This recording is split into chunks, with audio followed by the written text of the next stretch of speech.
intervenuto per sedare una rissa davanti ad un bar, 46enne preso a botte, morto poco dopo ricovero all'ospedale, accaduto stanotte a Cison di Valmarino, 2 fratelli fermati dai carabinieri. Auto contro camion lungo la A22 tra Verona Nord e Affi, nulla da fare per l'automobilista morto sul colpo, lunghe code in autostrada direzione nord.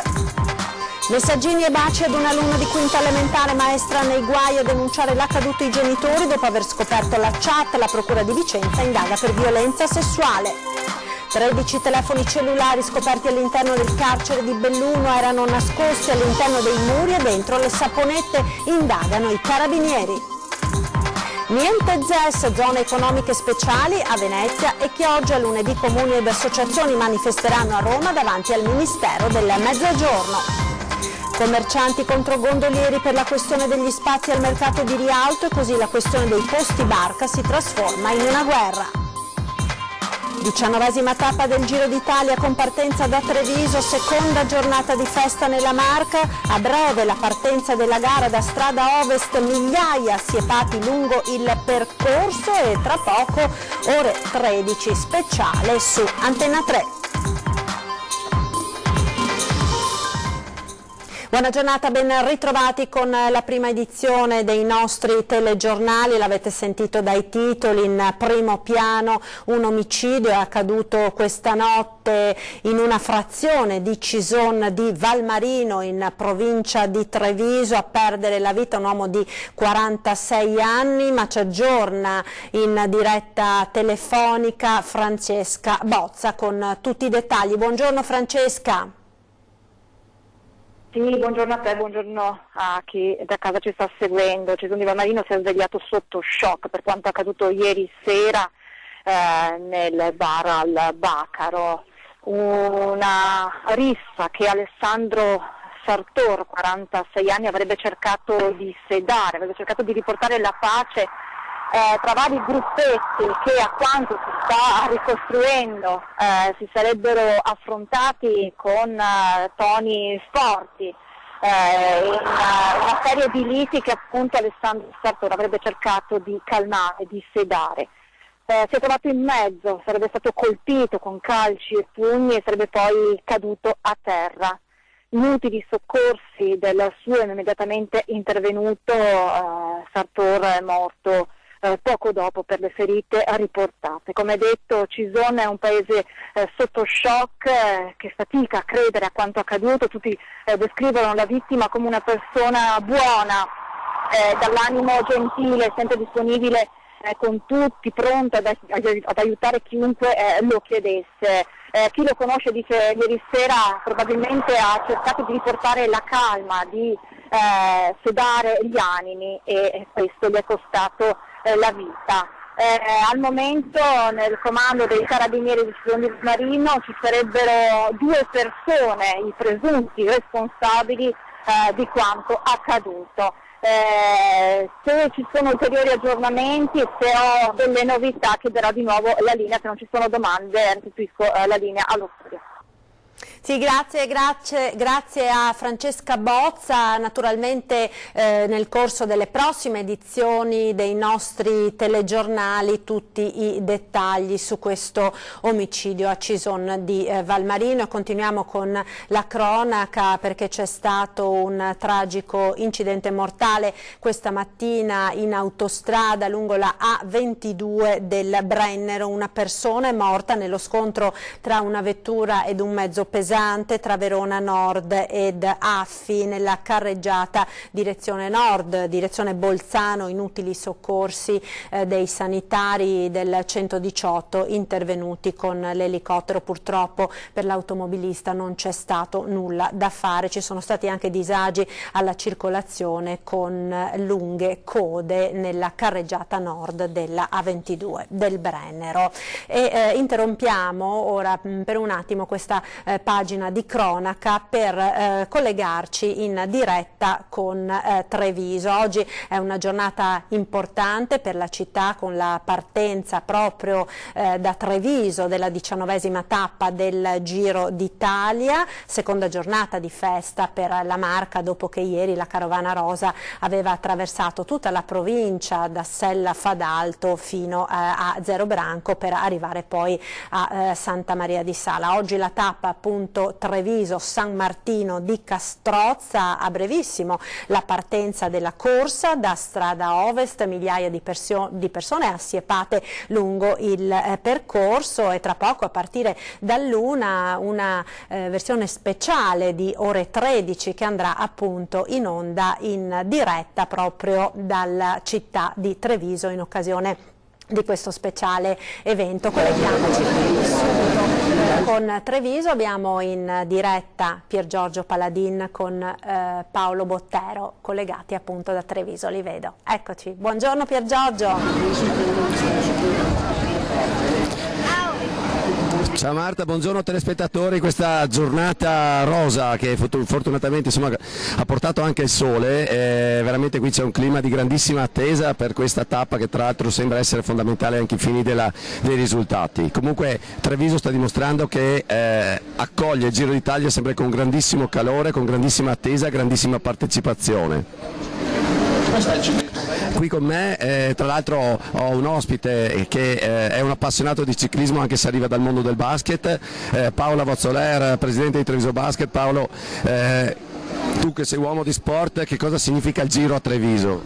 Il Giro a Treviso è la dichiarazione di rispetto e gratitudine a qualcuno che da Treviso è riuscito ad essere al comando del mondo. Nanni Pinarello, quando è partito ultimo di tutti con questa famosa maglia nera, poi è riuscito a conquistare più di tutti gli altri corse a tappe nel mondo con i suoi atleti, quindi un'eccellenza meravigliosa che a noi col basket piacerebbe anche emulare. Siamo stati maglia nera partendo dalla promozione, non vedrei male un percorso di Treviso Basket almeno comparabile, se non raffrontabile a quello che ha fatto la Pinarello in questi anni.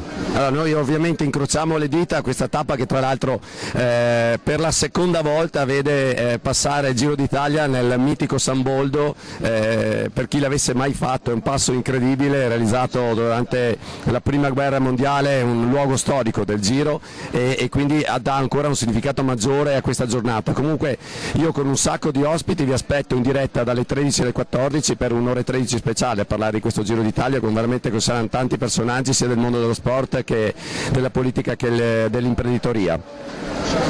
Grazie allora a Pier Giorgio Paladin, al suo ospite per questo collegamento, appunto un momento molto importante, abbiamo detto, per la città di Treviso e per il mondo sportivo, quello di oggi, con questa tappa Treviso-San Martino di Castrozza, che peraltro assieme alla cronometro di Verona sono le due tappe nelle quali si decide il Giro d'Italia. Appuntamento quindi a partire dall'una con questo speciale di ore 13. Noi continuiamo, e poi naturalmente questa sera con i servizi nel corso dei nostri telegiornali su questo evento sportivo.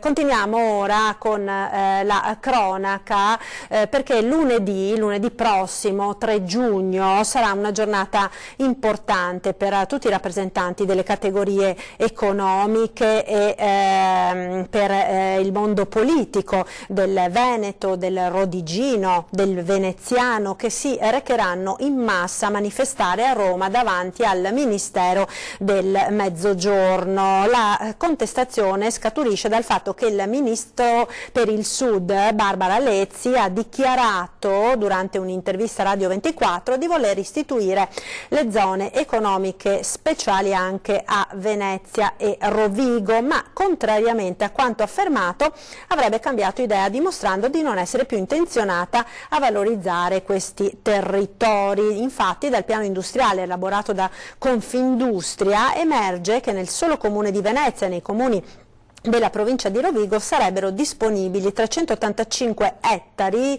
ad oggi dismessi ed abbandonati che, se inseriti in una ZES, cioè una zona economica speciale, potrebbero attivare in 3 anni oltre 2 miliardi di euro di investimenti e generare oltre 26.000 posti di lavoro tra diretti ed indiretti, con un gettito fiscale di oltre 850 milioni di euro. Ebbene, contro questa decisione del Ministro di non concedere questa opportunità scenderanno in massa categorie economiche e locali e politiche, appunto, di queste 2 province venete per manifestare davanti al Ministero del Sud. Continuiamo ora con la cronaca, perché un'insegnante elementare è finita nei guai per dei messaggini e dei baci inviati ad un suo alunno di quinta elementare. Ed ora la Procura di Vicenza indaga per violenza sessuale. Sentiamo. Vicenza, l'accusa è pesantissima, tentata violenza sessuale o, nell'ipotesi più lieve, molestie. A doverne rispondere un'insegnante di 41 anni indagata dalla Procura Berica. La donna, secondo quanto ricostruito dai carabinieri, avrebbe mandato oltre 100 messaggini via cellulare al suo allievo di 10 anni e, sempre secondo i racconti raccolti dai militari, da genitori del ragazzino e ammessi da lui stesso, si sarebbe visto col minore anche di nascosto. Ci sarebbero stati anche dei baci cosiddetti a stampo, messaggini che i genitori hanno giudicato allarmanti, tanto da andare a denunciare la cosa in caserma e far aprire un'inchiesta. La procura ha chiesto l'incidente probatorio alla presenza delle parti ed è stato nominato un perito per valutare il racconto del minore e la sua personalità, uno snodo fondamentale dell'inchiesta che consentirà di fissare le eventuali accuse. E presunte molestie ai danni di una ragazzina sul tram, la sedicenne sporge denuncia assieme ai genitori. È accaduto a Padova, sentiamo. Stava tornando a casa da scuola, il tram affollato, quella tratta la percorre spesso, mai avrebbe pensato che potesse accaderle qualcosa. Invece il solito percorso dopo scuola si è trasformato in un viaggio da dimenticare per una sedicenne padovana. Un giovane straniero, approfittando della calca, le si sarebbe strusciato addosso in modo esplicito, questo almeno secondo la ricostruzione fatta dalla ragazza, che alle 16 di giovedì ha sporto una denuncia alla stazione dei carabinieri di Padova. La sedicenne è arrivata a metà pomeriggio con i genitori, ai quali, una volta rincasata da scuola, ha raccontato l'accaduto, una versione poi ripetuta anche in caserma. I fatti sarebbero avvenuti verso le 14, la studentessa sarebbe salita sul tram alla fermata Eremitani diretta verso l'Arcella. A bordo, nella calca, si sarebbe trovata accanto ad un giovane africano. Lui, sempre approfittando delle persone stipate nel convoglio, si sarebbe ripetutamente strusciato contro di lei in modo inequivocabile e l'avrebbe palpeggiata. Non un contatto casuale dunque, ma una vera e propria molestia. Sconvolta è scesa poche fermate dopo e ha deciso di raccontare tutto, fornendo la descrizione del presunto molestatore. 13 telefoni cellulari scoperti all'interno del carcere di Belluno. La vicenda è venuta alla luce dopo un SMS sbagliato. Si tratta di telefoni della più svariata foggia e natura, cellulari trovati nascosti grazie ad un sistema di triangolazione. Erano stati occultati all'interno di un muro, dentro delle suppellettili, addirittura infilati in alcune saponette. Si tratta di apparecchi tradizionali ma anche sofisticati. Secondo l'inchiesta, i telefonini venivano usati dai carcerati per parlare con amici e parenti, che provvedevano anche a ricaricare le schede, scavalcando così la sorveglianza. La scoperta è venuta casualmente quando lo scorso Natale un SMS di auguri inviato dal carcere è giunto ad un destinatario sbagliato, estraneo alla persona che l'aveva mandato. Questi si è rivolto ai carabinieri, che hanno avviato gli accertamenti. Indagini sono tuttora in corso per risalire alle varie telefonate effettuate incrociando numeri e per valutare anche la entità degli illeciti. Ed ora torniamo in provincia di Treviso con le ultime novità sul focolaio di TBC alla scuola di Motta di Livenza. La malattia è infatti stata diagnosticata anche ad altri 3 bimbi. Sentiamo. Focolaio di TBC nella scuola elementare di Motta di Livenza, altri 3 bambini sono risultati affetti dalla malattia. Sì, si tratta del risultato degli approfondimenti condotti sugli ultimi 6 bambini che sono risultati positivi alla Mantù in occasione della seconda tornata di accertamenti condotta qualche giorno fa. Di questi 6 bambini, 3 nelle verifiche TAC, quindi con esami complessi, hanno messo in evidenza una situazione polmonare che raccomanda un trattamento con 3 farmaci. Per questi casi è prescritta, quindi ed è obbligatoria, la notifica di tubercolosi. Secondo le linee guida internazionali, l'US-2 qualche giorno fa ha ripetuto il test Mantoux su 404 bambini e 72 operatori scolastici che erano risultati negativi nella prima tornata. In 3 adulti e 6 alunni è stata riscontrata una positività. Gli ulteriori accertamenti hanno permesso di diagnosticare la tubercolosi in 3 piccoli. I bambini stanno tutti bene, nel senso che sono totalmente asintomatici, sono seguiti comunque dalla pediatria. In queste prime fasi di terapia chiaramente la pediatria sta attenta alla risposta ai farmaci. Ora scatteranno i controlli previsti anche per i familiari di questi 3 bambini. Gli altri alunni e i 3 adulti risultati positivi alla Mantoux saranno avviati a chemioprofilassi, un risultato che non ha particolarmente sorpreso i medici. Noi avevamo preventivato, sulla base anche di altre esperienze, una positività in questa seconda tornata di Mantoux dell'1%, è stata dell'1,5% perché abbiamo trovato 6 casi su oltre 400 bambini. Quindi è una casistica che conferma l'elevata infettività della maestra caso indice. Gli specialisti sperano ora che con questi ultimi casi si possa concludere l'anno scolastico mettendo un punto definitivo in questa vicenda che per mesi ha impegnato genitori, personale scolastico e medici.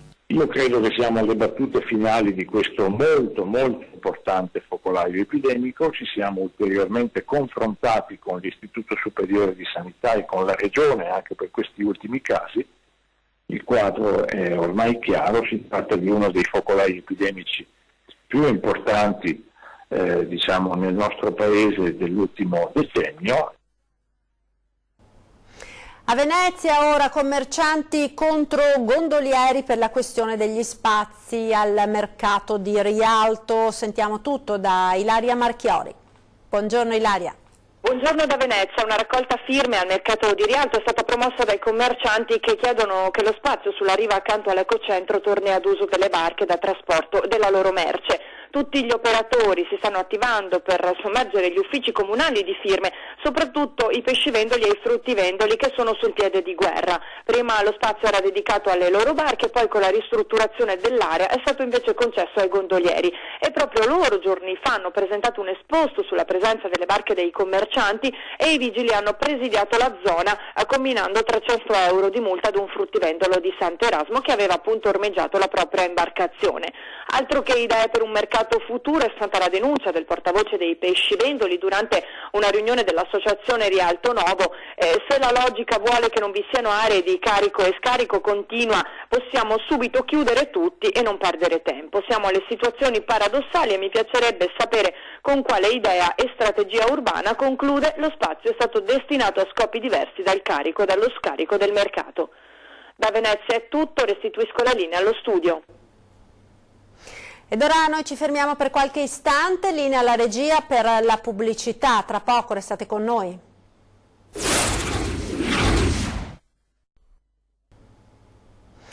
Eccoci nuovamente in studio con la prima edizione dei nostri telegiornali. Ora una storia che un po' ci riguarda perché oggi pomeriggio la città di Fiesole consegnerà ad Antenna 3 un attestato per avere raccontato una storia. La storia è quella di Tenny, la gattina dell'ospedale di Oderzo, una storia che ha un po' commosso tutti.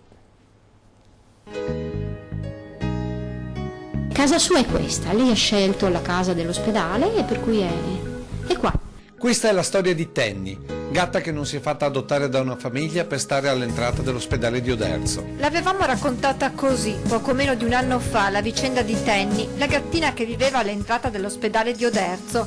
Una storia di uomini e animali, di malattia, ma anche di condivisione, insomma di alchimie da cui sortiscono quelle buone notizie sempre più rare nella valanga di informazioni che travolgono il quotidiano di ognuno di noi. Una storia anche singolare per quello spunto che gli occhi attenti di quel felino hanno saputo trasmettere, quell'attesa paziente per il ritorno del padrone, anche se in realtà i gatti non hanno padroni, ma in genere dettano loro le regole agli umani. Così Tenny, amplificata da Antenna 3, è diventata una storia nazionale, al punto che la Toscana Fiesole, ad ogni maggio città dei gatti, ha deciso di consegnare un attestato alla nostra emittente per aver raccontato quel sottile legame che nemmeno la malattia aveva spezzato. Nella biblioteca della città fiorentina ci sarà la cerimonia ufficiale non solo per Tenny e la sua storia, ma per molte altre vicende con protagonisti i gatti. Per chi non ricorda, il servizio finiva così. Così lei sta lì ogni giorno tra siepete e gradini, scruta ogni persona che passa, si lascia accarezzare da qualcuno ma non dà altra confidenza. Forse quegli occhi aspettano di incrociarne altri che conosce molto bene e solo in quel momento Tenny smetterà di essere tenace, lasciando questa entrata per tornare a casa, che non è detto sia di questo modo. E quello che racconteremo domani a Fiesole sarà anche la prosecuzione della storia, perché Tenny da qualche mese non staziona più all'entrata dell'ospedale. C'è chi dice perché ha trovato il calore di un'altra famiglia, chi perché, come tutti i gatti, sentendosi morire, ha scelto un luogo appartato per addormentarsi per sempre. A noi invece piace sperare che un giorno sia arrivata la carezza A noi invece piace sperare che un giorno sia arrivata la carezza di quelle mani che Tenny conosceva bene e che l'hanno presa in braccio, portandola via per sempre. Siamo ora alla pagina del calcio, il Cittadella vince 2-0 la finale d'andata per la promozione in Serie A, è una città che fa festa e spera, ecco il racconto di ieri sera.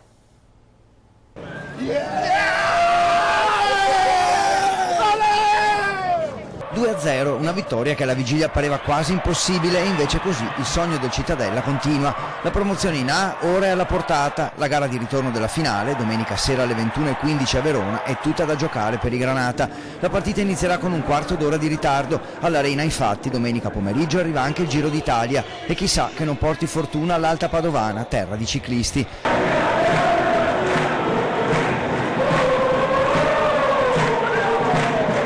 L'atmosfera al Tombolato è fantastica, squadra, tifosi e l'intera città, 21.000 abitanti che tutti insieme riempirebbero solo a metà lo stadio Bentegodi di Verona, vogliono scrivere la storia.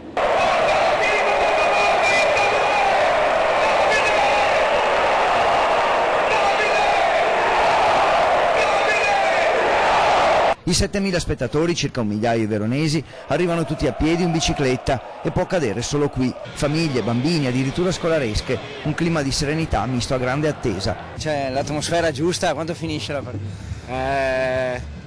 1-0 per il Città. Un 1-0 per il Città. Che andrebbe bene, sì. Benissimo. 2-0, uno non basta, 2.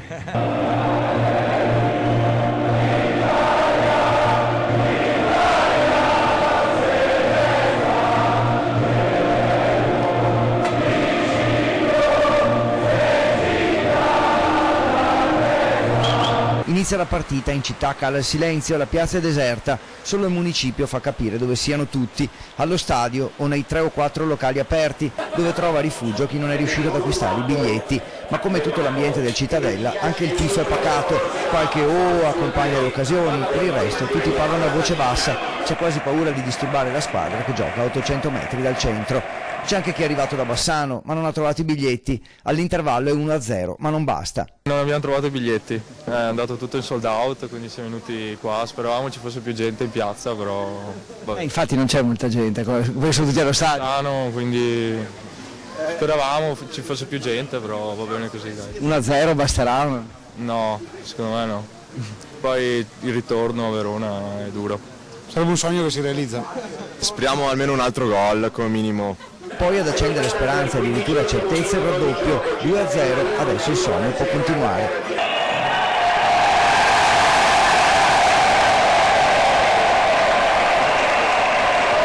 All'uscita solo entusiasmo e ottimismo, a patto di andare a Verona per attaccare, non per difendere il 2-0. C'è voglia di sorridere, di scherzare, ma è sempre tifo a favore, mai contro, e questo fa la differenza tra un bravo e un pessimo sportivo. Al Tombolato la sfida è finita 2-0, il sogno continua. 2-0 molto meglio che 1-0, direbbe qualcuno. Per il Verona un po' di paura adesso nella gara di ritorno, tifosi della Cittadella davvero entusiasti. Diciamo che Verona vinciamo. Noi siamo tifosi di Vicenza, ma ci siamo aggregati a tifare questa grande squadra che si merita la Serie A. La Cittadella è una squadra che gioca molto bene in trasferta, quindi sono molte speranze. I tifosi veronesi invece sono disperati.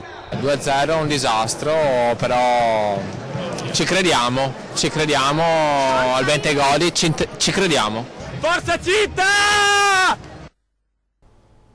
E questo era l'ultimo servizio, tra pochissimo vi ricordo ore 13, puntata speciale, quella di oggi in diretta dalla città di Treviso per raccontare, per seguire insieme a voi questa 19ª tappa del Giro d'Italia che parte appunto dal capoluogo della Marca per arrivare a San Martino di Castrozza. Vi ricordo poi sempre nella nostra programmazione, questa sera torna 20:10, parleremo dei danni provocati da questa lunghissima primavera di maltempo sull'agricoltura del nostro territorio. In studio Paolo Quaggio, presidente della CIA di Venezia, e Francesco Faraon, vice direttore di Coldiretti Treviso. È tutto dunque, grazie per essere stati con noi, vi lascio come sempre alle previsioni del tempo per le prossime ore. Buon pomeriggio.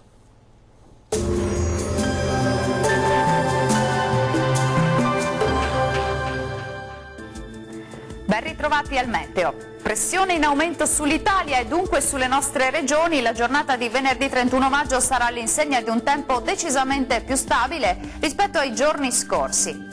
Sul Veneto il sole sarà prevalente e il cielo sarà al massimo poco nuvoloso ovunque. Tuttavia non si esclude nel pomeriggio qualche nube in più sui rilievi, ma senza ulteriori conseguenze. Temperature minime tra 8 e 14 gradi, massime comprese invece tra 21 e 23 gradi.